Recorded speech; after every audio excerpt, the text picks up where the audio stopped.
Competition academy के सहयोगी channel the Guru academy पर आप सभी का स्वागत है। जैसा कि आपको पता है कि इस समय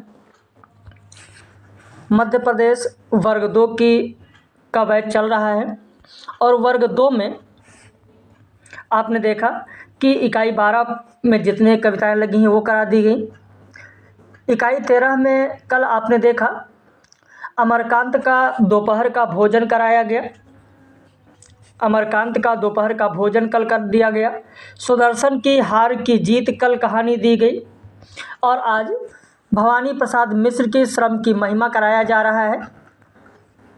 राम प्रसाद बिस्मिल का मेरी माँ जो उनकी आत्मकथा का अंश है वह कराया जा रहा है। यह वीडियो पब्लिश है, सभी लोगों के लिए है। देखिए, कुछ लोग यह सोचने लगते हैं कभी कभी कि ये तो चीज़ें हमको मिल जाएंगी, ये तो पढ़ लेंगे, लेकिन यह चीज़ ध्यान रखिए कि केवल श्रम की महिमा कविता ही आपके काम नहीं आने वाली है, बल्कि इस चीज़ का ध्यान रखिए कि भवानी प्रसाद मिश्र की अन्य रचनाएं भी परीक्षा में पूछी जाएंगी। अगर श्रम की महिमा आपके पाठ्यक्रम में लगा हुआ है तो यह ना सोचें कि श्रम की महिमा लगा हुआ है, श्रम की महिमा हमको पढ़ लेना है और श्रम की महिमा से परीक्षा में केवल प्रश्न पूछा जाएगा और भवानी प्रसाद मिश्र से नहीं पूछा जाएगा। ऐसा बिल्कुल भी नहीं है। श्रम की महिमा में कर्म की शिक्षा जो गीता से ली गई है, उसके बाद जुलाहों का क्या काम होता है बताया गया है। सूत काटते कौन दिखाई देते हैं तो महात्मा गांधी दिखाई देते हैं। श्रम का महत्व क्या है और इसके अलावा चक्की का क्या काम है, बहुत सारी चीज़ें जो बताई गई हैं। तो केवल उन्हीं आधार पर प्रश्न नहीं बनेगा कि किसान का काम क्या है, जुलाहा का काम क्या है, मोची का काम क्या है। यह चीज़ जरूर ध्यान रखें कि भवानी प्रसाद मिश्र की और भी जो कविताएं हैं, जो और भी रचनाएं हैं, उन पर भी आधारित परीक्षा में प्रश्न पूछा ही जाएगा। तो इस चीज़ का जरूर ध्यान रखें। तो शुरू करते हैं। और अगर आप नए हैं तो चैनल को सब्सक्राइब कर लीजिए और अगर बैच ज्वाइन करना चाहते हैं जिसमें आप चाहते हैं कि इसी तरीके से डेली आपको PDF मिले, वीडियो लेक्चर मिले, टेस्ट सीरीज भी मिलती रहे, पूरा सिलेबस परीक्षा से पहले कंप्लीट हो जाए, तो ज़रूर इस नंबर पर आप संपर्क कर सकते हैं, फीस और सारी जानकारी ले सकते हैं। भवानी प्रसाद मिश्र की जब बात करते हैं, इनका जन्म 1914 में, देहांत 1985 में हुआ। ये प्रसिद्ध गांधीवादी कवि हैं, गांधीवादी विचारक हैं और जो इनकी कविता है श्रम की महिमा, वो गांधी पंचसती में संकलित है और गांधी जी पर ही आधारित कविताएं गांधी पंचसती में है। श्रम की महिमा भी गांधी पर ही आधारित है। भवानी प्रसाद मिश्र दूसरे सप्तक के प्रथम कवि हैं। दूसरे सप्तक में जो कवि हैं वह इस प्रकार है, जैसे भवानी प्रसाद मिश्र है, शकुंतल माथुर है, हरिनारायण व्यास है, शमशेर बहादुर सिंह, नरेश मेहता, रघुवीर सहाय, धर्मवीर भारती। भवानी प्रसाद मिश्र ने कविताएं लिखना 1930 में प्रारंभ कर दिया था, जो पंडित ईश्वरी प्रसाद के संपादन में निकलने वाली पत्रिका हिंदू पंच में प्रकाशित होती थी। 1932-33 में भवानी प्रसाद मिश्र जी माखनलाल चतुर्वेदी के संपर्क में आए, तो चतुर्वेदी जी से आग्रह किया और फिर कर्मवीर में इनकी कविताएं छपने लगीं। फिर हंस पत्रिका में भी कुछ कविताएं छपी। उसके बाद अज्ञे जी के संपर्क में आए और दूसरा सप्तक में उन्हें प्रकाशित किया गया। दूसरा सप्तक में कौन कौन सी कविताएं प्रकाशित हुई? तो फूल लाया हूँ कमल के, सतपुड़ा के जंगल, सन्नाटा, बूंद टपकी एक नभ से, मंगल वर्षा, टूटने का सुख, प्रलय, असाधारण, स्नेह पथ, गीत परोस, वाणी की दीनता, ये कविताएं दूसरे सप्तक में प्रकाशित हुई। तो जो दूसरे सप्तक में प्रकाशित हुई बहुत ही महत्वपूर्ण कविताएं हैं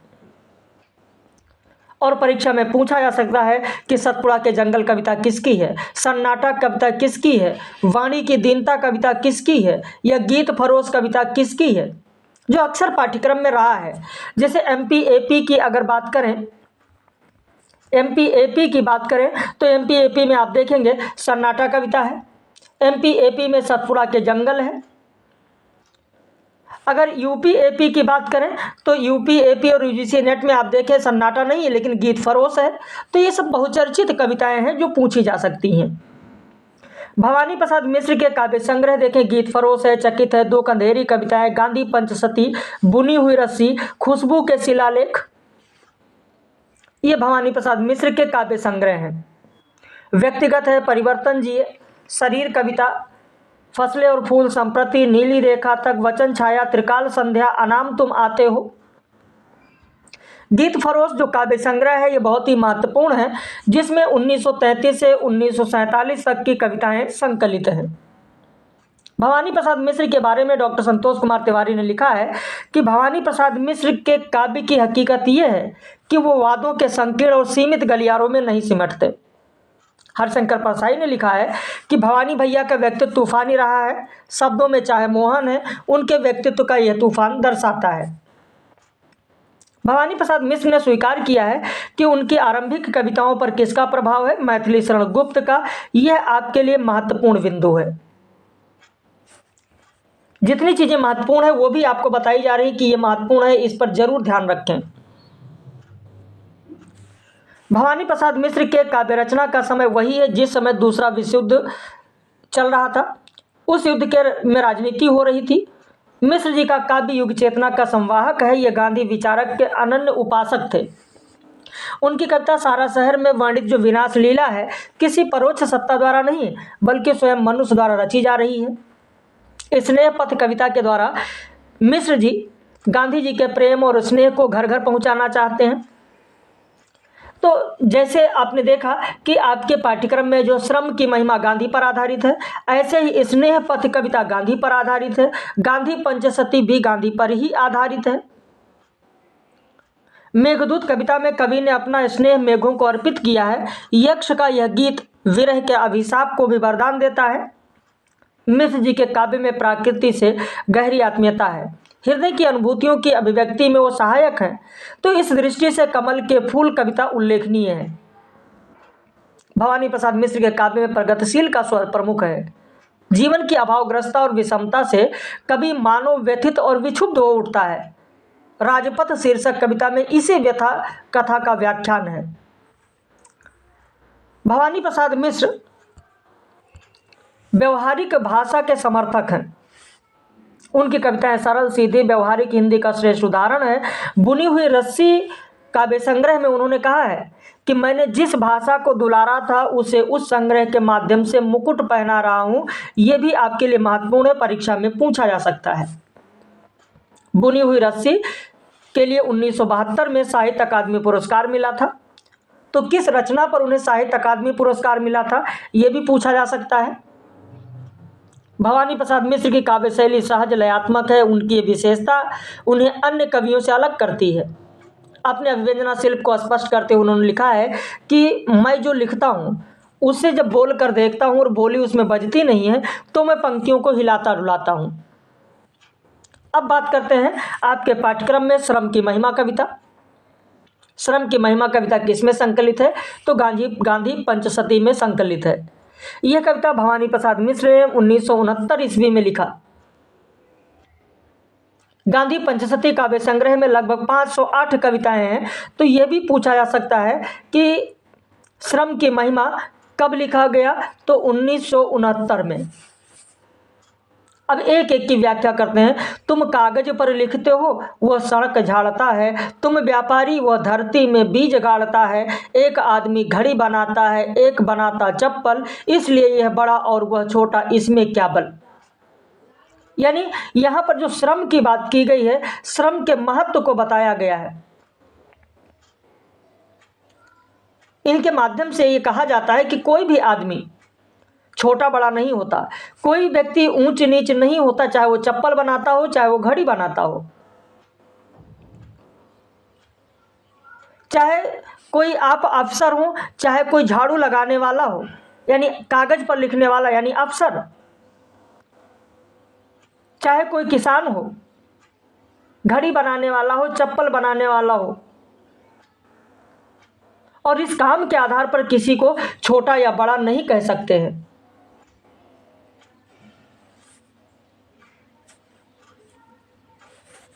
अगली पंक्ति दी गई कि सूत कातते थे गांधी जी, सूत कातते थे गांधी जी, कपड़ा बुनते थे और कपास जुलाहों के जैसा ही धुनते थे, चुनते थे अनाज के कंकर, चक्की पिसते थे, आश्रम के अनाज यानी आश्रम में पिसते थे, और जिल्द बांध लेना पुस्तक की उनको आता था।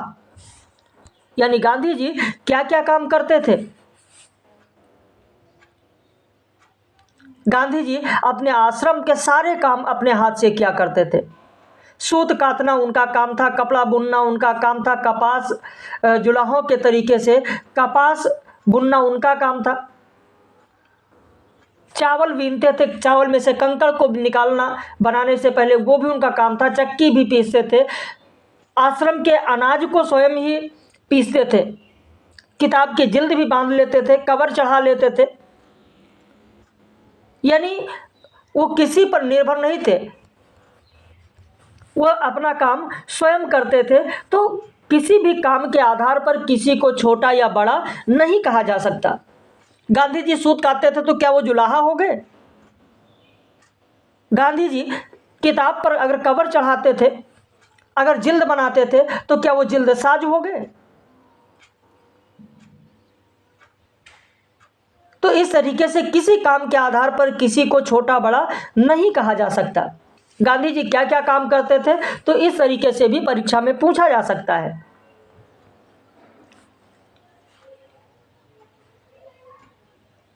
तो इस तरीके से गांधी जी थे।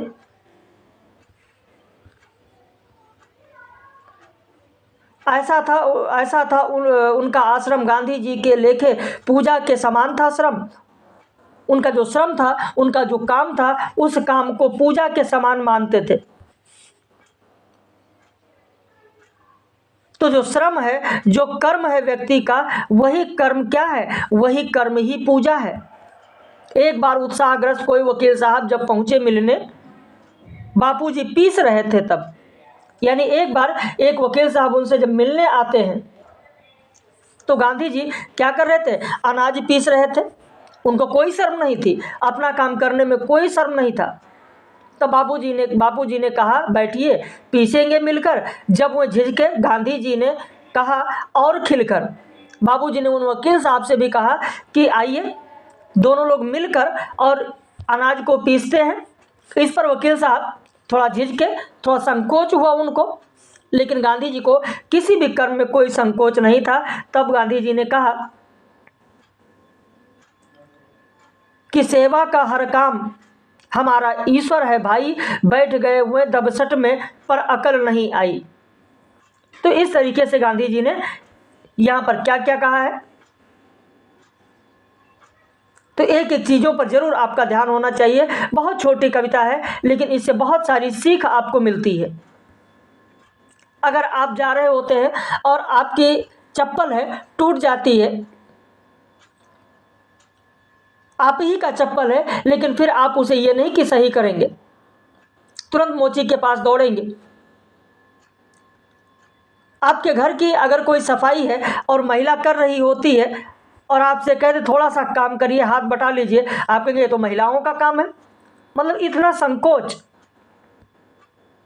तो किसी काम से कोई छोटा या बड़ा नहीं होता है, या किसी का काम ऐसा नहीं कि सिर्फ उसी के नाम है। अगर महिला खाना बनाती है तो पुरुष भी खाना बनाते हैं। आप अगर बाहर रहे होंगे, बाहर शिक्षा ग्रहण किया होगा, किराए पर रहे होंगे, आपने देखा होगा खुद से अपने हाथ से आपने खाना बनाया होगा। बहुत सारे पुरुषों का काम महिलाएं कर रही हैं, महिलाओं का काम पुरुष कर रहे हैं। और आजकल आधुनिक युग में आप देखेंगे कि कोई जातिगत आधार पर कोई पेशा नहीं है। जातिगत आधार पर कोई पेशा नहीं है। तो उसी श्रम की महिमा का यहाँ पर वर्णन किया गया है। तो आशा करते हैं इस छोटी सी कविता से आपको बहुत सारी सीख मिली होगी। बाकी कैसा लगा अपनी प्रतिक्रिया जरूर आप व्यक्त कीजिएगा। और अगला जो लेक्चर होगा वो राम प्रसाद बिस्मिल की कहानी होगी, मेरी माँ, जो कि उनकी आत्मकथा का एक अंश है। ऐसे ही इकाई 11 से लेकर इकाई 20 तक जो भी विधाएं लगी हैं, उन सारी विधाओं पर आपको वीडियो, PDF और सारी चीज़ें लगातार मिलता रहेगा।